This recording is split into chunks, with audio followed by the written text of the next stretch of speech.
Today's video is all about the stuff they don't teach you in school, my favorite kind of video. I'm going to tell you all about the secret life of Albert Einstein, a side of the man none of us were taught to see. Some of these things might really surprise you. Oh man, let me tell you, Einstein wasn't always the wild-haired genius we picture scribbling equations on a chalkboard like a madman. Nope. I want to start things off with some quick, never-before-heard facts about him. Baby Einstein, he kind of freaked out his family. No joke. When he was born, his mom took one look at the back of his head and thought something was wrong. Like malformation wrong. Can you even imagine holding your newborn and thinking, welp, that can't be good. The kid had a hard head. Literally, something was off with the shape of his brain, and maybe that's why he turned out to be such a crazy genius. And guess what else? After he passed away, the doctor who did the autopsy straight up kept his brain in a jar, like some kind of mad scientist starter kit.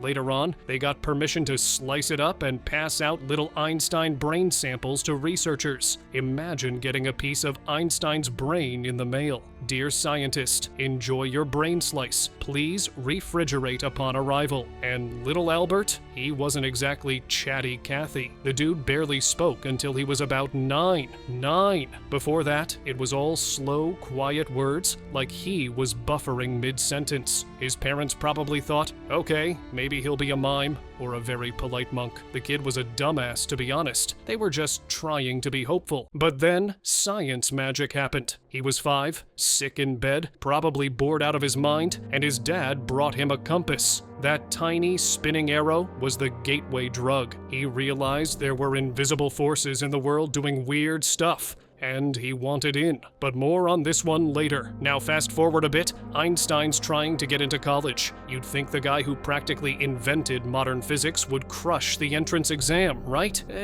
Not quite. He nailed math and science, sure, but everything else? Total train wreck. History, geography, languages, nope. Basically, if it didn't involve numbers or formulas, he flopped. Had to go get private tutoring and try again. Classic underdog moment. And here's where it gets juicy. Einstein, the pacifist, actually helped nudge the US toward building the atomic bomb. Yep, even though he was all about peace. When he caught wind that the Nazis might be cooking up a bomb of their own, he freaked out and wrote a letter to President Roosevelt. He was like, yo, these guys are not kidding around. We need to beat them to it. But Roosevelt was like, appreciate the heads up, Al, but we'll take it from here. Total cold shoulder. But wait, this man wasn't just a science nerd. Turns out, he was also a funny guy. Talk about brains and a personality. Now here's a fun fact. The man had 3 nationalities: German, Swiss, and American. Once, someone asked if that helped make him famous. He was like, if my theories had bombed, Americans would have said I was Swiss, the Swiss would say I was German, and the Germans would just call me a Jewish astronomer. The guy had jokes, and then on top of that, he played the violin. Like, seriously played. He even had a name for it.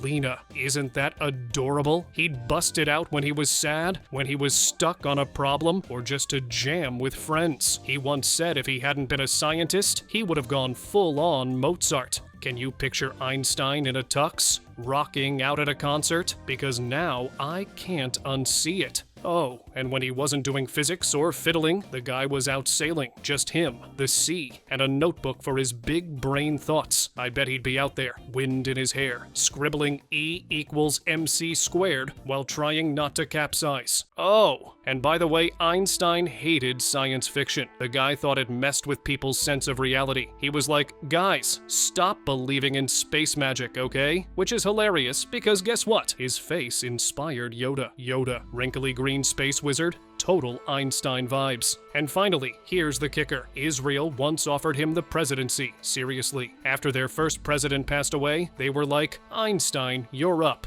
And he was like, thanks, but I'm good. Bit old for that kind of stress. Respect. So yeah, Einstein wasn't just the brainiac behind relativity. He was a violin-playing, compass-loving, sea-sailing legend with a wild head of hair and a wicked sense of humor. But the fun doesn't end here. In fact, I think I'm going to give you a full-fledged re-education on this man's life. Why don't we start with where he came from? let's meet the Einsteins. Let me introduce you to the original Einstein crew. You probably know Albert as the guy who turned physics into something mind-bending, but behind that brainiac was a surprisingly chill, middle-class Jewish family that raised him to be a free thinker from the get-go. Little Albert, total loner in the most wholesome way. The kid could entertain himself for hours just being inside his own head. No iPad, no TV, not even a slinky. Just him and probably some weird deep thought like, what if time isn't real? His parents, Herman and Pauline,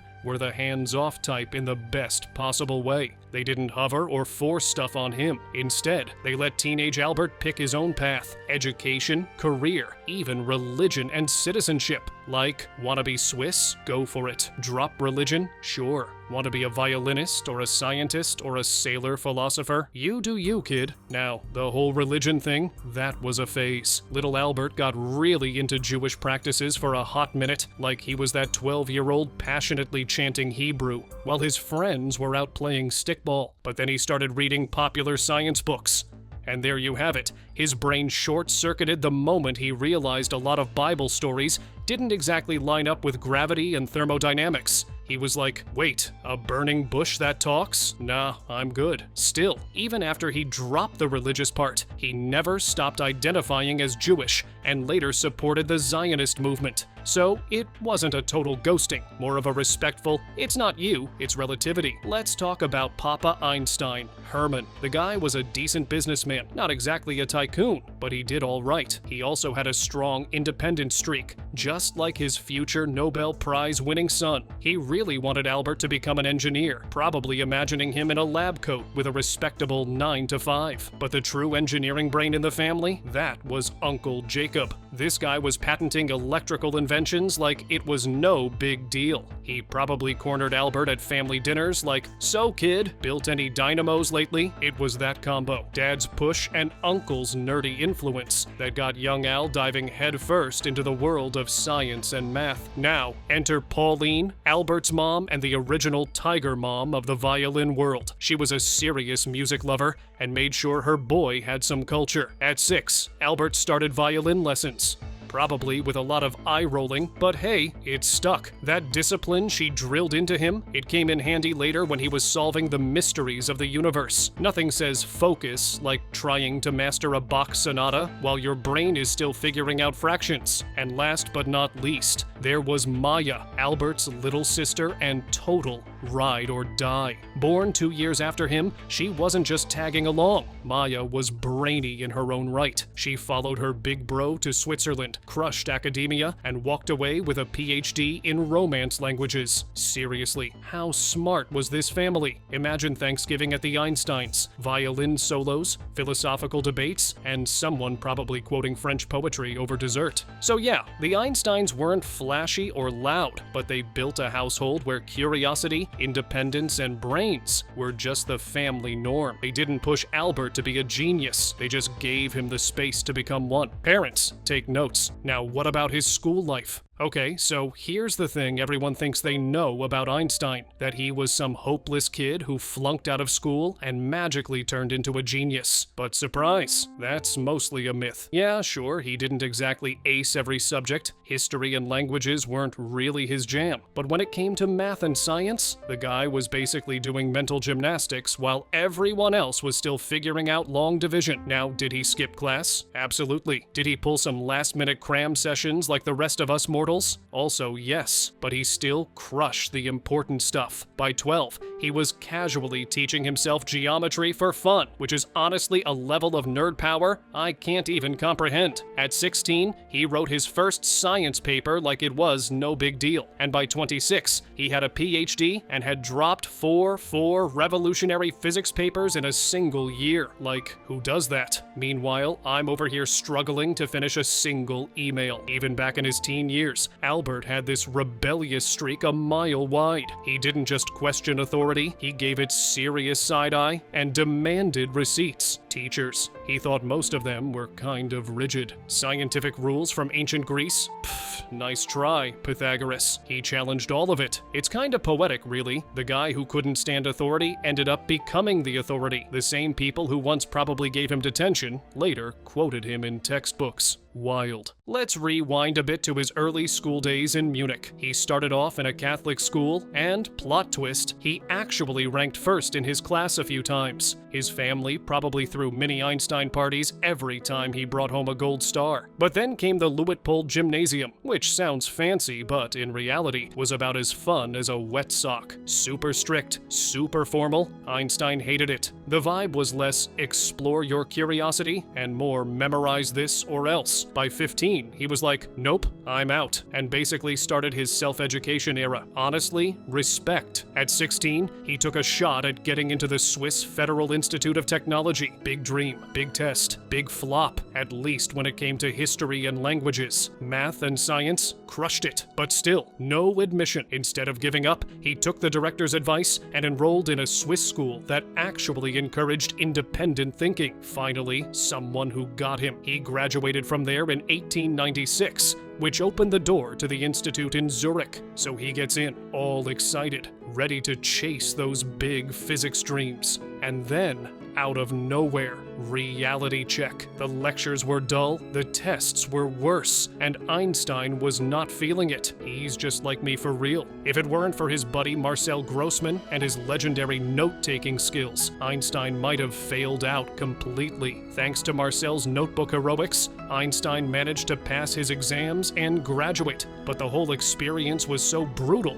that he lost all interest in science for a whole year. I mean, the man who once unraveled the fabric of the universe got so bored, he ghosted science. That's how rough school was. So yeah, Einstein's education wasn't exactly a smooth ride. It was more like a roller coaster operated by someone who didn't read the manual. But in the end, he made it work, his way, on his terms. And honestly, that's kind of genius. And how does a genius do when it comes to love and marriage? Love. Sweet, complicated, emotionally exhausting love. Even Einstein wasn't immune to it. Yeah, that Einstein, the guy with the wild hair and the brain that basically reprogrammed the universe. Turns out, even he stumbled his way through relationships like the rest of us. It all kicked off with Mileva Maric, a brilliant physics student who could actually keep up with Albert's endless theories and math talk. I mean, their idea of flirting was probably trading equations. Imagine young Einstein writing, "My dear kitten, I just read a thrilling paper on cathode rays. Be still my heart." Their romance wasn't exactly all candlelit dinners and poetry though. Nope. In 1902, before rings or vows, they had a daughter named Lieserl, whose fate still remains a mystery. Some say she was adopted, others say she passed away young from scarlet fever. Either way, she quietly vanished from the record books. And honestly, it's one of the saddest footnotes in Einstein's story. In 1903, Albert finally put a ring on it and married Mileva. They had 2 sons, Hans Albert and Eduard. For a while, it looked like things were going okay. The kids were close with their dad. Hans Albert even grew up to be a civil engineer, clearly inheriting at least a few brain cells from dear old dad. But as Albert's career rocketed into the physics stratosphere, his marriage, well, it kind of imploded. By 1914, he and Mileva were separated, and Hans Albert, years later, summed it up with one brutally honest line. Probably the only project he ever gave up on was me. Oof, that hits harder than a quantum theory exam. Now let's talk about Elsa. Yes, cousin Elsa. Albert met her in Berlin in 1912 while still married to Mileva and very much exploring his options, shall we say. 5 years later, he was basically shacking up with Elsa full-time, while Mileva was still officially Mrs. Einstein back in Zurich. It wasn't exactly subtle. And Albert, he didn't even try to cover it up. He was writing love letters to Elsa while still married, probably using the same pen he scribbled equations with. Talk about multitasking. When he and Mileva finally divorced in 1919, on Valentine's Day, no less, Einstein didn't waste any time. Like, literally. 4 months later, He married Elsa in Berlin. You'd think he'd at least take a breather, maybe unpack some emotional baggage. Nope, right back in the game. Now here's the kicker. Before Mileva agreed to the divorce, Einstein sent her this list of conditions that sound less like a marriage proposal and more like a hotel room contract. He wanted his meals delivered to his room, no emotional confrontations, and absolutely zero expectations of affection. It was like he was trying to turn marriage into a physics experiment. Spoiler alert, it didn't work. Even after marrying Elsa, Einstein didn't exactly hang up his flirting hat. The man loved women almost as much as he loved bending the laws of time and space. Over the next 30+ years, he filled his life and mailbox with a parade of secret letters and romantic rendezvous. Science may have been his first love, but women were a very, very close second. When Albert Einstein got sick in 1917, and I mean really sick, the kind where you're stuck in bed feeling like the universe is collapsing in on itself, guess who showed up with soup, patience, and zero tolerance for his whining? Yep, his cousin Elsa Lowenthal. Before you panic, yes, she was his cousin. And yes, they ended up married. Look, it was a different time. Plus, it's not like Einstein's love life ever followed a normal trajectory anyway. Elsa didn't just bring him tea and fluff his pillows. She nursed him back to health like a one-woman hospital. And Albert, despite all his brainy aloofness, kind of melted under that kind of attention. He was hooked. And even before they made it official in 1919, Albert had already started calling her two daughters, Ilsa and Margot, his own. He was suddenly the father figure in a blended family, though I doubt there were a lot of heartfelt family game nights. More like, kids, quiet down, I'm rewriting the laws of the cosmos over here. Now, Elsa wasn't flashy. She was described as plump, wide-faced, and watchful, which basically means she had major mom energy. The kind of lady who could host diplomats with one hand and bat away nosy journalists with the other. She was always there, on the train, on the boat, in the background at fancy dinners. You name the country, she probably sat next to Einstein in it, smiling politely while he explained relativity for the 100th time. In 1935, the couple settled down at 112 Mercer Street in Princeton, New Jersey, just a hop, skip, and a quantum leap from the Institute for Advanced Study. It wasn't a mansion or anything outrageous, just a comfy home with creaky floors, a good fireplace, and enough space to entertain a parade of curious visitors from all over the world. You'd think Einstein would want a laser-secured fortress or something, but nope. He went for cozy and quiet. Well, mostly quiet. Elsa passed away just a year later, in 1936. After all that globe-trotting and celebrity chaos, she spent her final days right there in that Princeton home. And while the fairy tale spark between her and Albert had definitely dimmed over the years, turns out being married to a genius isn't always romantic. She embraced her role as Mrs. Famous with full gusto. She smiled for the cameras, shook hands with world leaders, and managed the chaos with the calm of someone who's seen it all and made it out the other side. After Elsa's death, Albert's sister Maya moved in. And let me tell you, she and Albert were tight. Maya was his last real family companion until she passed in 1951. And then there was Helen Dukas, secretary, schedule boss, and resident shield against the outside world. She was like the bouncer of the Einstein household, fending off the curious, the reporters, the crazies, etc., with the finesse of someone who'd clearly dealt with a lot of weirdos over the years. And of course, what's a quirky genius's home without a little animal chaos? Tiger the cat and Chico the dog rounded out the crew. Picture this: Einstein scribbling equations at the kitchen table, Tiger purring on his lap, Chico snoring on the floor, Helen eyeing the clock, and Maya humming in the next room.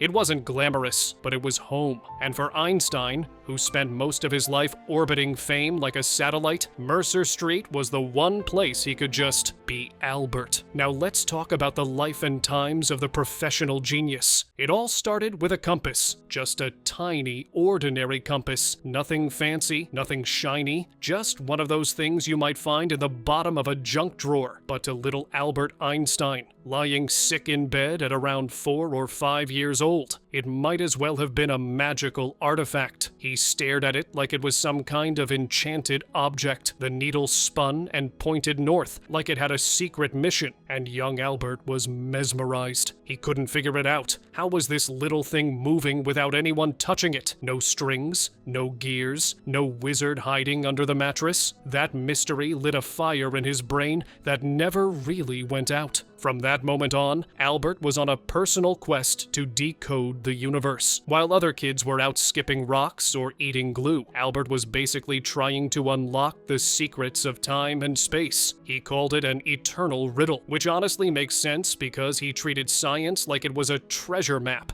and he was the guy with the magnifying glass and wild hair chasing clues. So how did Einstein become the genius he is known as today? From a young age, he wasn't exactly what you'd call a rule follower. Structure, schedules, sitting still. Nope. Einstein practically broke out in hives every time the school system tried to box in his imagination. While other kids were memorizing times tables and reciting Latin declensions, Albert was busy daydreaming about invisible forces and bending space and time like it was no big deal. Math and abstract thinking came to him like second nature. Theoretical physics, that was his playground. Give the guy a quiet room, a chalkboard, and a question like, how does the universe work? And he was good to go. But before he became a household name with hair like he'd just survived a lightning strike, he was just a young, self-reliant scientist with a knack for showing up in every European city with a university and a whiteboard.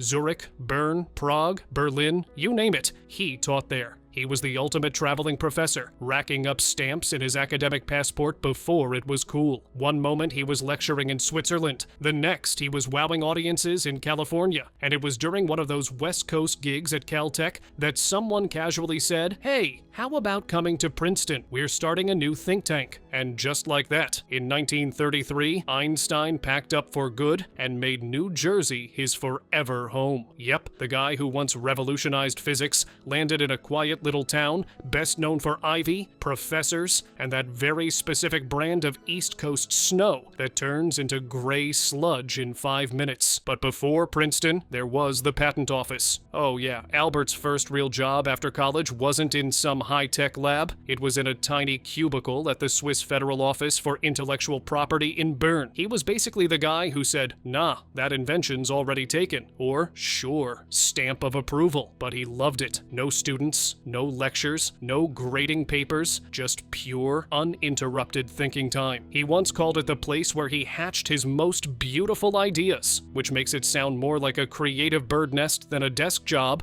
but hey, it worked for him. Eventually, he left his little nest of inspiration and started hopping between universities. After Bern came Zurich, where he officially leveled up to professor of theoretical physics. It was all pretty glamorous if you ignored the family drama, political chaos, and the growing number of people asking him to explain relativity over dinner. And then came the big finale, the Institute for Advanced Study in Princeton. This was Einstein's dream setup. No teaching, no office politics, just pure brain power on tap. His office in Fuld Hall, sparse, borderline boring, but it had the essentials. A desk, a few chairs, a chalkboard, and mountains of papers that probably only made sense to about 4 people on Earth. It was there that he spent years chasing the elusive grand unified theory, a magical formula meant to explain literally everything in the universe. He never quite cracked it, but let's be honest, if Einstein couldn't solve it, the rest of us should probably stop doodling wormholes on napkins. Still, Princeton became his final stop, his brain sanctuary, and the place where the world's most iconic genius spent his later years scribbling,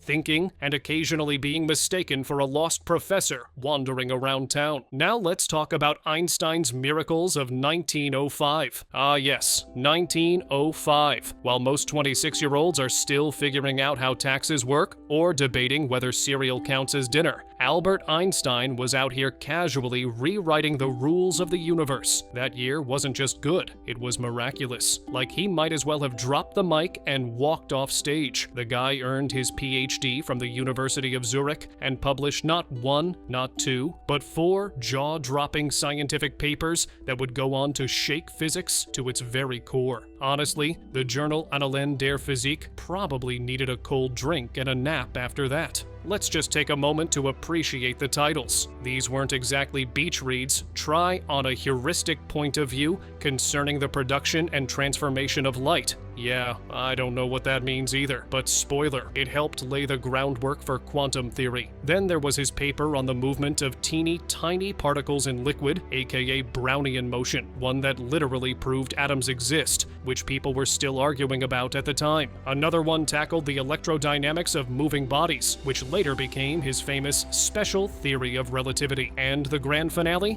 Does the inertia of a body depend upon its energy content? Translation: E equals mc squared, baby. The equation that would go on t-shirts, tattoos, and probably 1,000 dorm room posters. Now here's the wild part. Einstein knew he was onto something. He even wrote to Mileva Mari, his partner in science and life, well, for a while, saying, "I'm working very eagerly on the electrodynamics of moving bodies, which promises to become a capital paper." And he wasn't wrong. The science world did a collective spit take. Suddenly, this patent office guy from Bern was the talk of the physics community. And get this, historians say if Einstein had stopped publishing after 1905, he still would have gone down in history as one of the greatest minds of all time. That's like hitting a home run your first time at bat, and then just never striking out again, ever. Now, fast forward a bit. Einstein finally snagged the Nobel Prize in physics, but not for that whole relativity thing. Nope, the 1921 medal went to him for his work on the photoelectric effect, that thing about how light can knock electrons out of metal,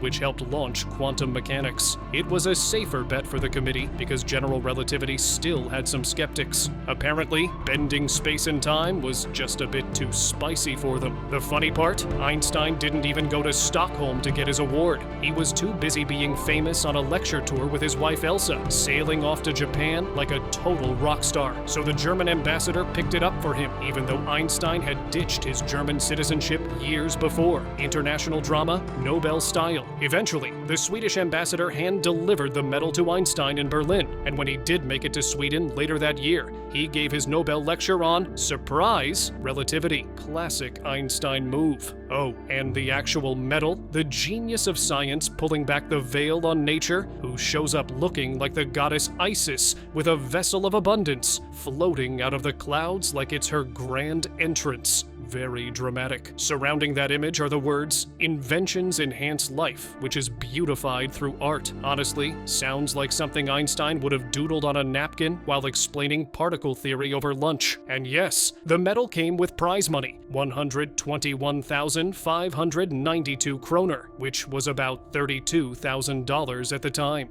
Einstein being the man of his word, and, let's be real, probably wanting to avoid more awkward conversations, gave the full amount to his ex-wife Mileva as part of their divorce deal. Smooth move. Science, fame, global tours, and divorce settlements. The man really could do it all. So which new Einstein fact surprised you the most? Think you know anyone around you who's got the potential to be just like him?